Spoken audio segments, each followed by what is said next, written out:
Okay, let's unpack this. Imagine, getting permanent makeup done, expecting one thing, and then months later, it looks, well, different.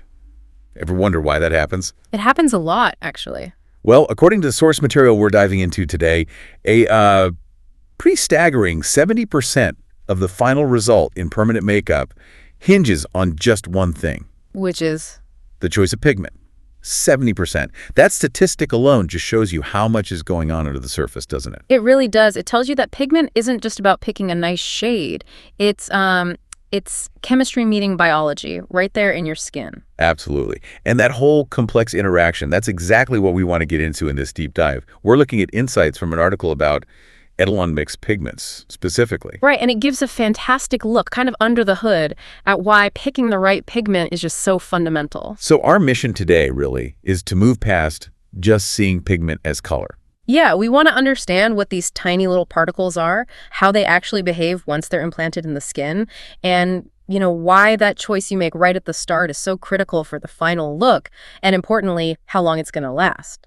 The source gives us some great details to work with. Okay, so starting with that core idea from the source, pigments are way more complex than just simple dyes. Exactly. The article describes them as microscopic particles, and they're implanted into the dermis. The dermis. Remind us where that is. So that's the second layer of your skin. It's just below the epidermis, the part you see. And the key thing is, once those particles are in the dermis, it's not like they just sit there inert. Right. The source uses this really interesting phrase saying they actively interact with the skin's psychology. Skin psychology. I like that. It really suggests like a dynamic response from the skin rather than just particles sitting in storage. Precisely. And this dynamic response, according to the source, dictates some really critical outcomes for the PMU. Okay, like what specifically? Well, the source is clear.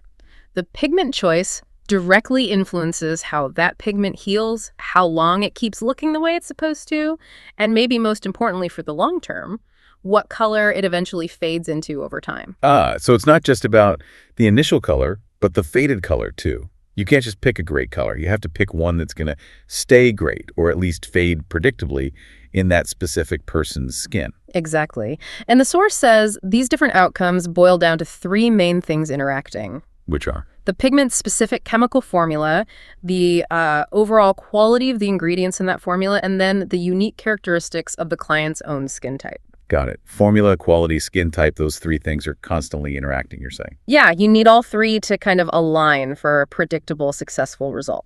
Okay, so speaking of those formulas, the source breaks down the main types of PMU pigments for us. It does. It introduces two primary categories, organic pigments and mineral pigments. Mineral are sometimes called inorganic, same thing, basically. Let's start with organic. What makes them distinct, according to the source? So organic pigments, in this context, they're made using advanced synthetic color compounds. The source actually mentions Etalon dyes as an example. Etalon dyes. What are those? They're complex organic molecules, often engineered specifically to create very vibrant, saturated colors. So they're built for visual impact then? Pretty much, yeah. They're known for giving a very saturated, intense look. The article even notes they appear particularly bold right after the procedure. And is there a specific skin type where the source suggests these are maybe a better fit? It does mention them as a kind of go-to choice for clients who have oily or maybe dense skin. Why is that? Well, the thinking is often that you need that more saturated pigment to sort of stand up to the skin's tendency to potentially blur or even push out pigment over time, which oily skin can sometimes do. Okay, interesting. So organic for bold, saturated results, especially on oily, dense skin, using things like Etalon dyes. Now, what about the other the mineral or inorganic pigments?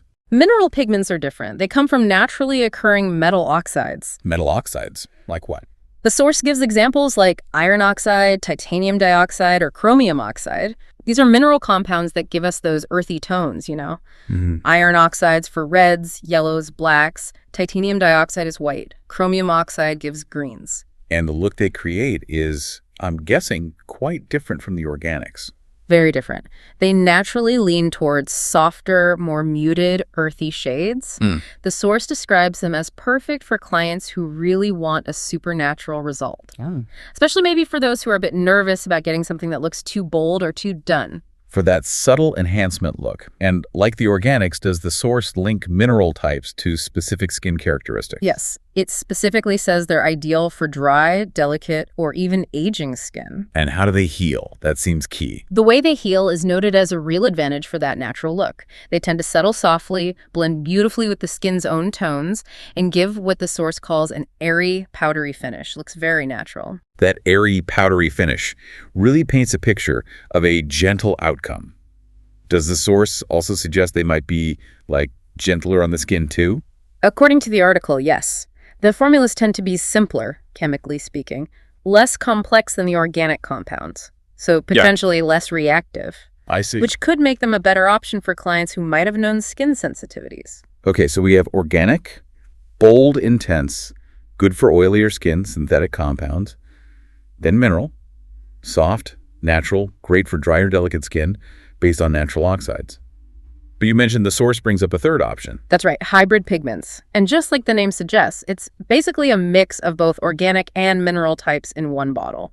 Trying to get the best of both worlds. Exactly. The goal, according to the source, is to try and combine the benefits. So aiming for the brightness and maybe the intensity you get from organics, but also the durability and the stable fading you often see with minerals. Interesting approach. Now, we've touched on skin type a few times already, but the source really seems to hammer home how critical it is. Oh, absolutely. It can't really be overstated. The article emphasizes that your skin type doesn't just influence the results slightly, it critically affects the whole healing process. How so? Well, it affects how the pigment actually settles into the dermis and how that color might shift, or just how it's perceived visually over time. And is there a specific difference noted, say, between oily and dry skin and how they hold on to pigment? Yes. The source explains that oily skin generally tends to metabolize or push out pigment particles more quickly, Okay. which can lead to potentially faster fading or maybe a softer healed look than initially expected.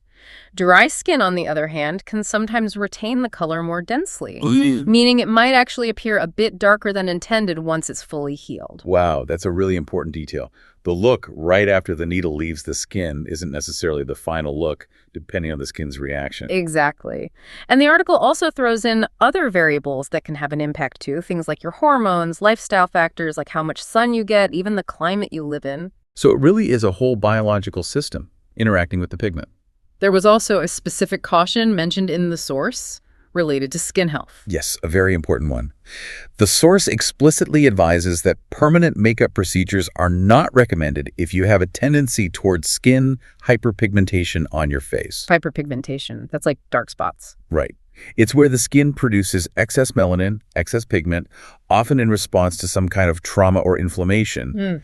And PMU, being a form of controlled trauma, could potentially trigger or worsen that condition. That's a crucial safety point for everyone involved. And it really brings us back to that core idea. You just can't separate the pigment from the canvas, from the skin it's going into. You really can. The article actually quotes Albina Lazareva on this. She's the founder of Etalon Mix, and she reinforces that exact point.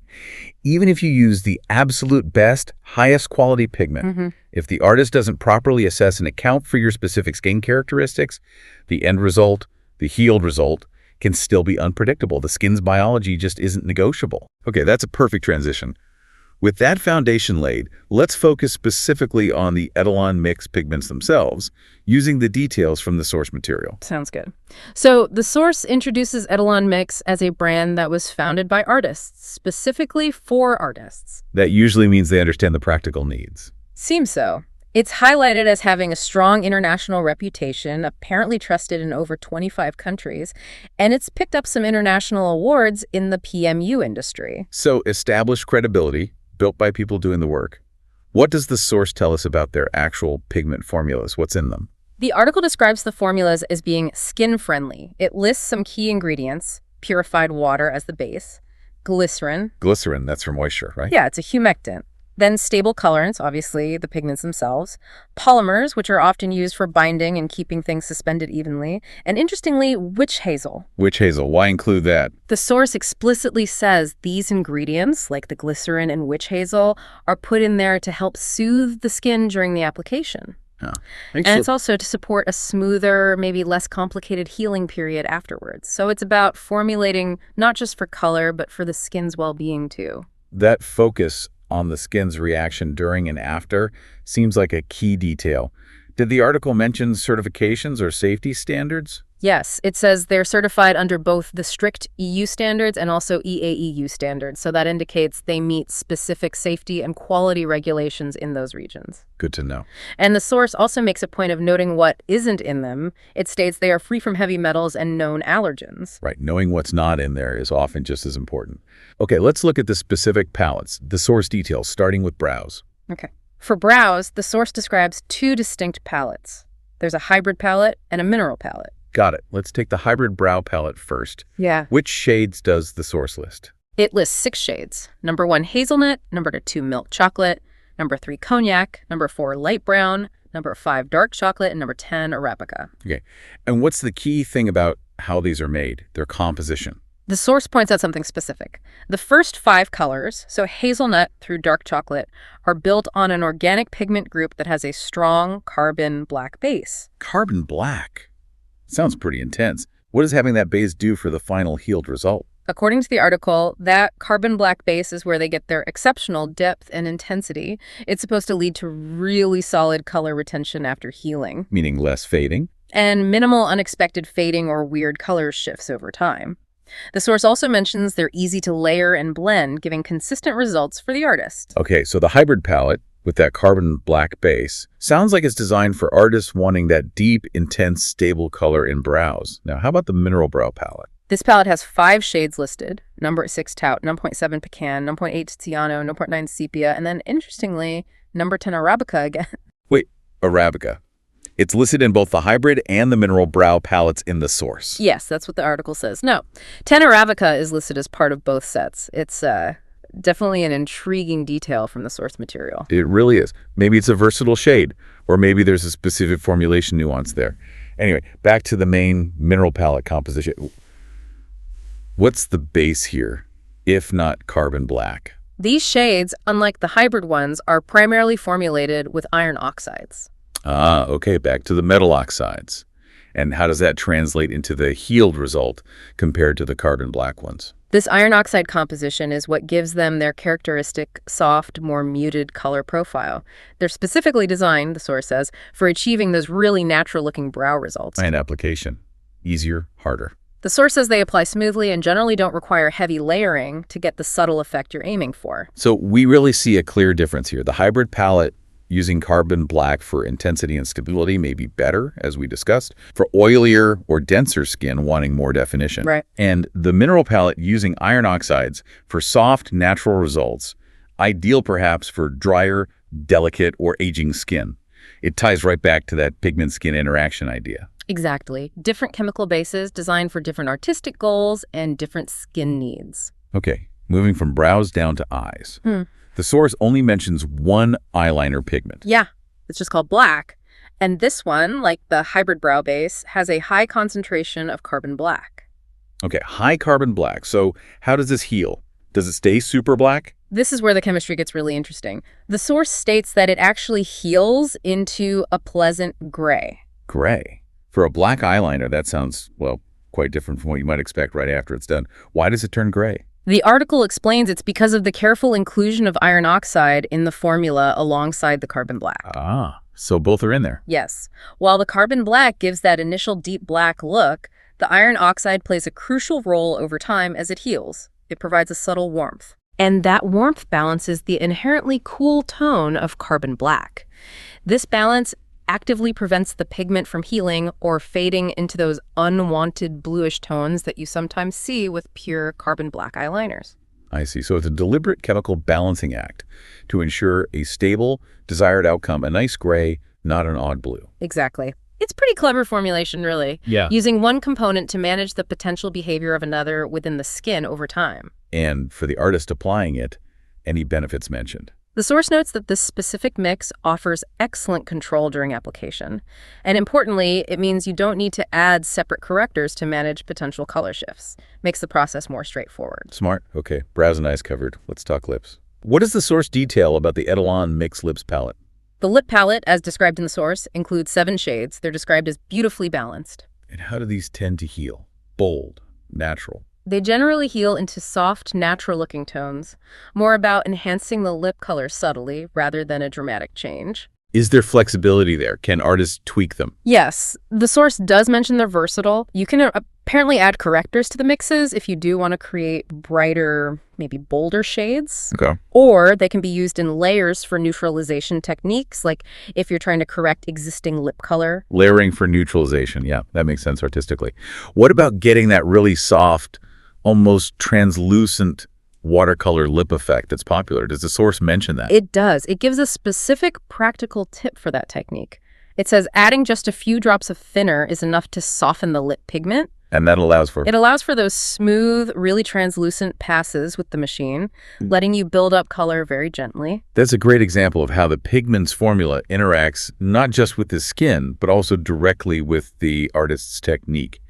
It really sounds like these palettes are designed with both the final look and the application process in mind. Yeah, it seems they're formulated for performance and, importantly, predictability, trying to help the artist achieve specific results on different skin types. Now, for anyone listening, maybe an artist or someone really interested in PMU, who finds this level of detail fascinating and wants to go even deeper, the source points to a specific resource. Yes. It highlights a free course that's offered by Albina Lazareva, the founder of Etalon Mix. A free course? What does the source say it covers? It sounds like it would tie everything we've just talked about together. It really seems to. According to the article, the course has 11 practical lessons, and these lessons are specifically designed to explain how pigment formulas interact with different Fitzpatrick skin types. The Fitzpatrick scale classifying skin based on sun reaction. Relevant for pigment. Very relevant for predicting how pigment shows up. And the course also covers how fundamental color principles work together in permanent makeup. It's bridging the science and the art. So it's explicitly teaching the why behind the what. Does it get into the nitty-gritty of the Etalon mix line itself? Absolutely. The source notes it provides a detailed overview of every single Etalon pigment across all their lines, brows, lips, eyes, and crucially, it shows how they perform in real-world work scenarios. That sounds incredibly useful for an artist thinking about using these pigments or wanting to master them. What kind of learning materials are included? The source lists helpful diagrams, charts, color samples showing healed results, which is key, and real-life case study examples to illustrate the concepts and how the pigments actually look once settled in the skin. And how's the access set up? Is it timed? Nope, it's offered with lifetime access. Oh, wow. Which means, you can study at your own pace, go back and revisit lessons whenever you need a refresher. You can really use it as an ongoing reference tool. So for you, our listener, if you're working with these pigments or even just considering them, that course sounds like an essential resource to explore these concepts further. It kind of underlines the brand's commitment not just to, selling pigments, but to educating artists on all the complex factors needed for success. Yeah, it reinforces that the pigment itself is just one piece of the puzzle. Understanding its behavior relative to skin type and color theory, that's what really elevates the artistry and the predictability of the results. So as we wrap up this deep dive, it's just abundantly clear why that source highlighted the 70% statistic right at the beginning. The science, the composition of these pigments, combined with the unique biological landscape of each person's skin, they are truly fundamental to getting successful, predictable, and, lasting results from permanent makeup. Pigment choice isn't just a simple step in the process. It's really a foundational scientific decision. It dictates so much: the healing, the longevity, the final aesthetic outcome. It has profound effects. It really makes you appreciate that successful PMU is this delicate balance of chemistry, biology, and, of course, skilled application by the artist. Indeed. Understanding all those interactions is absolutely key. And, thinking about how significantly something as seemingly technical as pigment formula and your individual skin type influence the outcome and longevity here, it makes you wonder, doesn't it? What other subtle, complex interactions between the products we use every day, skincare, cosmetics, maybe even supplements, and our own unique biology might be holding the key? That's a fascinating thought. Like the key to truly understanding personalized health or beauty or even wellness results in totally different areas. It definitely raises a big question about the potential for tailoring approaches far more precisely in many fields if we really start considering that individual biological response right alongside product composition. Food for thought.